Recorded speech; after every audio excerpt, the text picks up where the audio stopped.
通のアーティストはその人間のアイデンティティを作らなければいけないんですが、明和電機の場合は会社スタイルなので会社としてのアイデンティティがあります。もう一つはこの例えばオタマトーンとか楽器のようなそのナンセンスマシーンという非常に変わった機械たちが持っているアイデンティティというのもあります。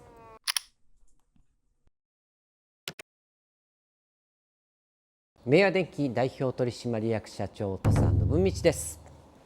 この明和電機というのはもともと僕の父親がかつて経営していた会社です。その会社は本当に電気部品加工工場でした。1969年にできた会社ですが、残念ながらその会社は1979年に倒産してしまいました。僕は幼少の頃そういう工場のある環境で育ったんですが、僕の夢は大きくなったら絵描きペインターになることでした。その夢があったので美術大学に進みましてアートの勉強をしました。そこでいろんな機械を使ったアートを作ったんですが、それを発表するときに日本ではアートマーケットというのは割と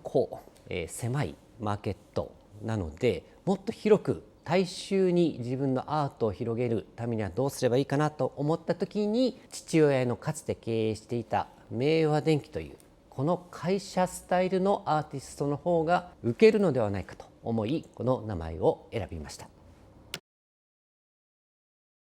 明和電機はとても特殊なアーティストとして見た時、何が特殊かというと、会社というコーポレーション、このデザインががっちりできているということです。普通のアーティストはその人間のアイデンティティを作らなければいけないんですが、明和電機の場合は会社スタイルなので会社としてのアイデンティティがあります。例えばこの青い色をしていますとか、明和電機という会社のロゴがある、あとは会社の歌があったり、そういう演出がたくさんあります。もう一つはこの例えばオタマトーンとか楽器のようなそのナンセンスマシーンという非常に変わった機械たちが持っているアイデンティティというのもあります。明和電機のもう一つの大きな特徴は、アーティストが人前に出てパフォーマンスするということです。一般的なアーティストは皆さんシャイなので、自分が人前でそんなパフォーマンスをすることはできません。なぜ僕がこんなに人前に出てパフォーマンスができるかというと、一つ大きな理由は家庭環境にあります。僕は小さい頃8人家族の中で、僕は4人兄弟の末っ子です。日本のお正月の時にはお年玉というお金をもらえるんですが、僕の家は何かパフォーマンスをしないと、芸をしないとお金がもらえないという家でした。つまりおじいちゃん、お父さん、お母さん、お兄ちゃんで幅広い層に受けるパフォーマンスをしないとお金がもらえないということは、とてもパフォーマンスの訓練になりました。このパフォーマンス力はその後バンド活動を始めた時にとても役に立ちました。ミュージシャンというのはやはりたくさんの人たちに自分のパフォーマンスを見せなきゃいけないんですが、その時にとても役に立ちました。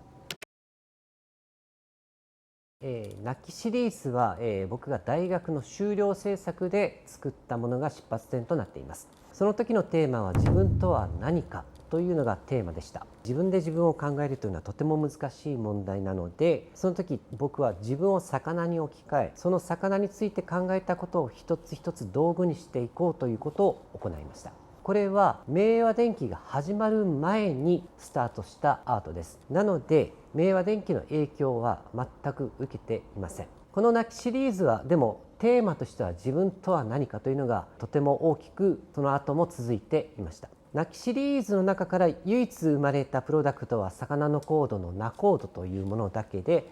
26製品ありますが、そのほとんどは深い、自分とは何かというのがテーマになっています。オタマトーンと寿司ビート、どちらも明和電機が作ったおもちゃですが、オタマトーンは音符という世界中誰でも知っている記号です。それから寿司も音符ほどではないんですが、割と有名な誰でも知っている寿司という記号です。みんなが知っているというのが共通する点であります。で、そこからが出発点なんですが、そこに明和電機風のナンセンスマシーンのアイデアを入れていきます。例えば寿司ビートであれば同じ形をしていますが、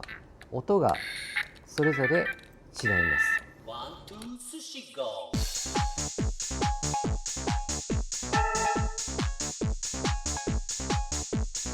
このユニットは同じサイズなのに音が違うというところが、ミソなんですが、これは